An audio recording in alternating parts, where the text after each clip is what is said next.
বন্ধুরা লাইক করে দাও।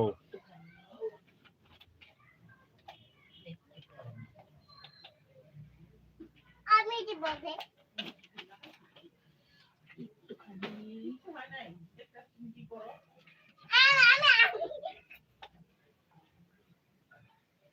তুমি আগে কেন? একটু ধনিয়া গুঁড়া দিয়ে দিও। একটুখানে তুমি কি করতেছো মা? চাট মশলা। চাট মশলা দিয়ে কি করো তুমি? দুষ্টামি করো না, তাহলে বউ তোমাকে দিবে কি?